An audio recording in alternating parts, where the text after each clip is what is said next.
دوستوں، آج کی اس ویڈیو میں جس سچے واقعے سے ہم آپ کو روبرو کرانے والے ہیں وہ یقینی طور پر آپ کو حیران کر دے گا۔ دوستوں، ہم بات کر رہے ہیں سعودی عربیہ میں موجود ایک بینک اکاؤنٹ کے بارے میں کہ بینک کا ایک ایسا اکاؤنٹ ایک ایسے نیک انسان کے نام سے چل رہا ہے کہ جو انسان آج سے لگ بھگ 1400 سال پہلے ہی ہماری دنیا کو ظاہری طور پر الوداع کہہ چکا ہے، یعنی ہماری دنیا سے اس شخص کا وصال ہو چکا ہے۔ دوستوں، صرف بینک اکاؤنٹ ہی نہیں بلکہ آج بھی سعودی عربیہ میں اس انسان کے نام سے بہت ساری پراپرٹی بھی رجسٹرڈ ہے، اور سب سے زیادہ حیرانی کی بات یہ ہے کہ آج بھی جب اس پراپرٹی کا بجلی یا پانی کا بل آتا ہے تو اس انسان کے نام سے آتا ہے کہ جس انسان کے نام وہ پراپرٹی رجسٹرڈ ہے۔ دوستوں، آج کی اس ویڈیو میں ہم آپ کو بتائیں گے کہ آخر کون وہ نیک انسان تھے جن کے نام سے آج بھی ایک بینک اکاؤنٹ سعودی عربیہ میں چل رہا ہے، اور ساتھ ہی ساتھ ہم آپ کو یہ بھی بتائیں گے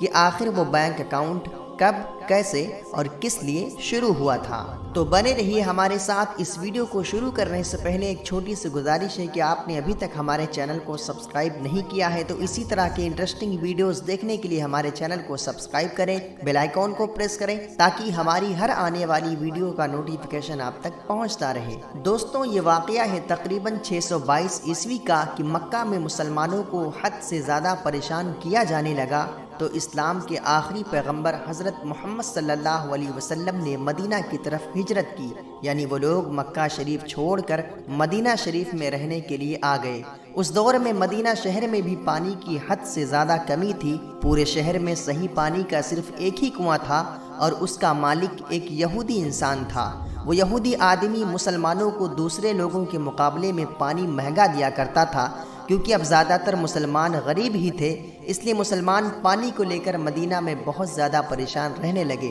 سبھی مسلمان اکٹھا ہو کر پیغمبر اسلام حضرت محمد صلی اللہ علیہ وسلم کے پاس گئے اور ان سے پانی کی دقت کو لے کر شکایت کی۔ تمام لوگوں کی بات سننے کے بعد اللہ کے نبی سید عالم صلی اللہ علیہ وسلم نے فرمایا کہ کیا تم میں سے کوئی ایک ایسا انسان ہے جو اس یہودی آدمی سے وہ کنواں خرید کر مسلمانوں کے لیے وقف کر دے، کیونکہ تم میں سے جو بھی ایسا کرے گا اللہ تعالیٰ اس کی مغفرت فرمائے گا۔ یہ سن کر حضرت عثمان غنی رضی اللہ تعالی عنہ، جن کی گنتی سب سے امیر صحابیوں میں ہوا کرتی تھی، وہ فوراً وہاں سے اٹھے اور اس یہودی آدمی کے پاس پہنچ گئے اور انہوں نے اس یہودی آدمی سے کہا کہ تم اپنا یہ کنواں مجھے بیچ دو۔ لیکن وہ یہودی آدمی ہر روز اس سے بہت کمائی کیا کرتا تھا، اس لیے اس نے اس کنویں کو بیچنے سے انکار کر دیا۔ حضرت عثمان غنی رضی اللہ تعالی عنہ نے اس یہودی آدمی سے کہا کہ چلو تم اپنا پورا کنواں مت بیچو، لیکن کم سے کم اپنے اس کنویں میں سے آدھا کنواں مجھے بیچ دو،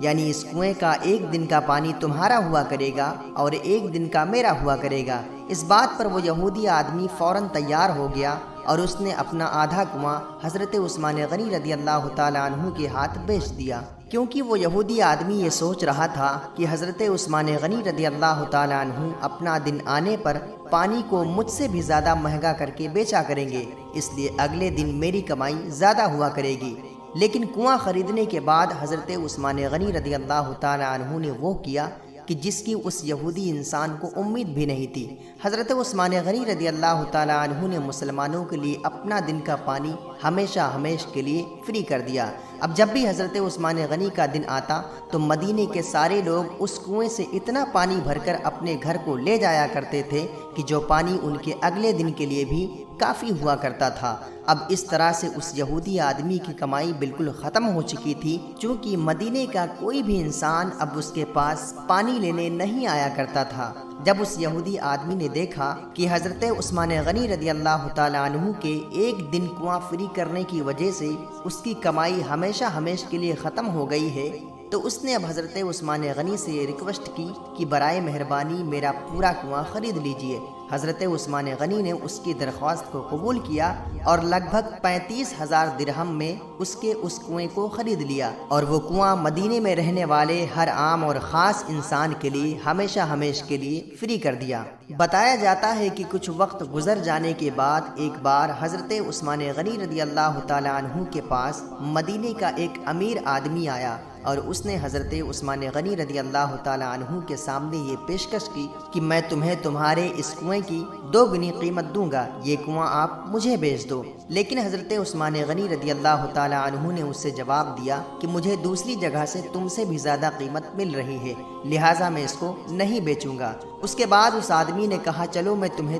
3 گنا زیادہ قیمت دوں گا۔ اس پر بھی حضرت عثمان غنی نے پھر سے یہی جواب دیا کہ مجھے تم سے زیادہ قیمت مل رہی ہے، اس وجہ سے میں اس کنویں کو نہیں بیچوں گا۔ اس نے ایک بار پھر حضرت عثمان غنی رضی اللہ تعالی عنہ سے ملاقات کی اور کہا کہ میں تمہیں اس کی قیمت سے 4 گنا زیادہ قیمت دوں گا، چلو اب تو مجھے اس کنویں کو بیچ دو۔ لیکن حضرت عثمان غنی رضی اللہ تعالی عنہ نے اسے اس بار بھی یہی جواب دیا کہ مجھے تم سے زیادہ قیمت دوسری جگہ سے مل رہی ہے، اس لیے میں یہ کنواں تمہیں کبھی نہیں بیچوں گا۔ وہ امیر آدمی بار بار اپنی قیمت بڑھاتا گیا اور حضرت عثمان غنی اسے بار بار یہی جواب دیتے رہے۔ آخر کار جب اس امیر آدمی کا زور ٹوٹ گیا تو اس نے کہا اب ذرا آپ مجھے بتاؤ آخر وہ خریدار کون ہے کہ جو تمہیں تمہارے اس کنویں کی قیمت سے 10 گنا زیادہ دینے پر تیار ہے۔ اس پر حضرت عثمان غنی رضی اللہ تعالی عنہ نے فرمایا کہ وہ میرا رب ہے کہ مجھے ایک نیکی کے بدلے 10 گنا زیادہ اجر دیتا ہے،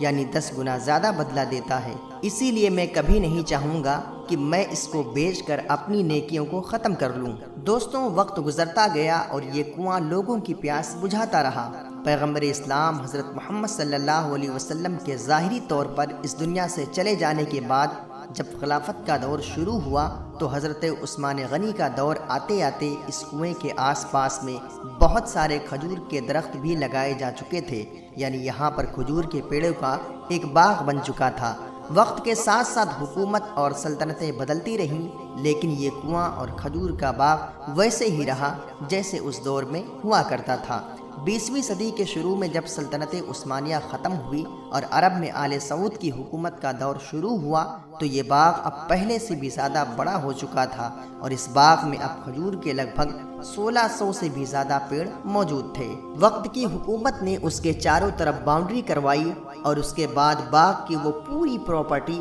حضرت عثمان غنی رضی اللہ تعالی عنہ کے نام پر رجسٹرڈ کر دی اور اس کے بعد اس میں پیدا ہونے والی ان بے شمار کھجوروں کو بازار میں لے جا کر بیچا جانے لگا اور کھجوروں سے جو بھی کمائی ہوا کرتی تھی اسے حضرت عثمان غنی رضی اللہ تعالی عنہ کے نام سے ہی بینک میں جمع کیا جانے لگا۔ دیکھتے ہی دیکھتے حضرت عثمان غنی رضی اللہ تعالی عنہ کے اس بینک اکاؤنٹ میں اتنی زیادہ رقم جمع ہو گئی کہ اس کے ذریعے مدینے میں ایک پلاٹ خریدا گیا اور اس پلاٹ پر حضرت عثمان غنی کے نام سے ہی ایک ہوٹل بنوایا گیا۔ بتایا جاتا ہے کہ اس ہوٹل کی سالانہ کمائی لگ بھگ 50 ملین ریال ہے، جس میں سے آدھے پیسوں کو ہر سال غریبوں اور مسکینوں پر خرچ کیا جائے گا اور بچے ہوئے پیسوں کو واپس حضرت عثمان غنی رضی اللہ تعالی عنہ کے اسی بینک اکاؤنٹ میں ڈال دیا جائے گا۔ اس ویڈیو میں اتنا ہی۔ اس ویڈیو کو لائک کریں، اسے زیادہ سے زیادہ شیئر کریں، ہمارے چینل کو سبسکرائب کریں، بیل آئیکن کو پریس کریں تاکہ ہماری ہر آنے والی ویڈیو کا نوٹیفیکیشن آپ تک پہنچتا رہے۔